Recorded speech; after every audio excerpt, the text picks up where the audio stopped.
Hello, I'm Dana Cowley, and you're watching Charter 3 for You. Today we want to share some information to help you make an informed decision. It's about the Kennewick School District's Operations Renewal Levy. It's coming up for vote February 11th.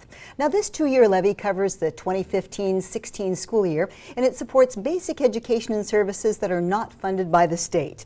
The levy dollars represent about 20% of Kennewick's budget. If you vote yes for the levy, it could slightly lower your property taxes. That's a change. The levy rate is $3.45 for every $1,000 of your assessed property value. So if your house is worth about $200,000, your tax is slightly less than $700 a year. And longtime superintendent from Kennewick, Dave Bond, joins us. Thank you for being here. We really appreciate it. Well, thank you for having me. My girls have been going through the Kennewick district Yes, for the they last have. 6-7 years, and they have received an excellent education. And I know I've told you that before, but how do other people benefit from these levy services? What does it mean for our children?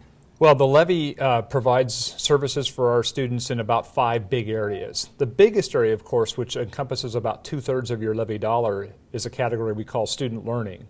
And this category pays for teachers beyond what the state provides. It pays for paraeducators, it pays for teacher training, and a whole lot of things that go into making the classroom a better place for your child. That's a big area. Another big area is safety and security. In our district recently, we've been doing a big install of camera systems and locknetics in our elementary schools.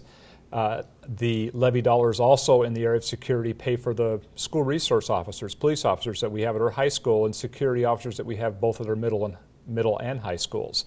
So there's a lot of the dollars that go towards school security.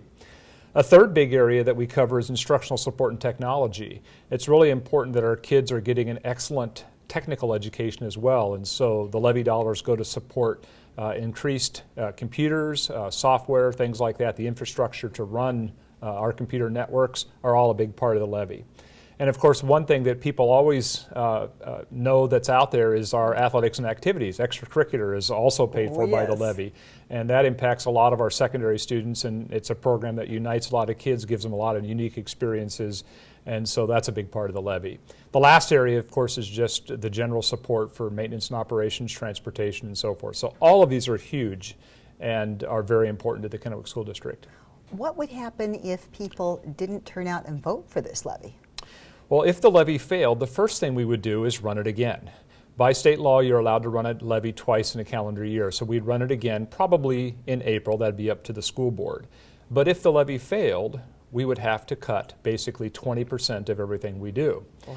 And that would have some significant impacts. I'll let you think about just one.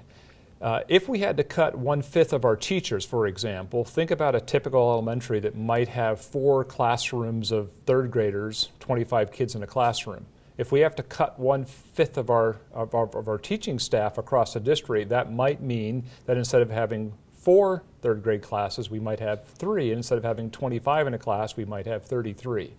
So not passing the levy would have a significant impact on many things that impact student learning. And North Franklin is a district that has experienced a levy failure. Yes, and that can be quite traumatic for a district because you have to cut that 20% of what you do. We've been very fortunate in Kennewick. We have not had a double levy failure since 1969. We had a single levy failure in the mid-'80s, but the second time out, the voters did overwhelmingly pass that levy. So we're very, very appreciative of our voters. They've been very supportive of our schools in the past, and we hope that that support will continue through this election. And so if you're a senior or a disabled person, are there options for you for any kind of tax relief? Yes, there are.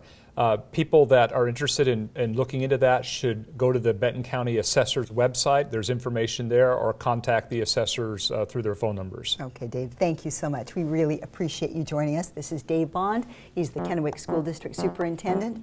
And if you have any more questions, you can either just email the district, Robin Chastain. Her email address is on your screen, or just call 222-7424. Your ballots are going to be going out in the mail January 20th. The last day to register to vote is coming up February 3rd, and Election Day is February 11th. I'm Dana Cowley. You're watching Charter 3 for You.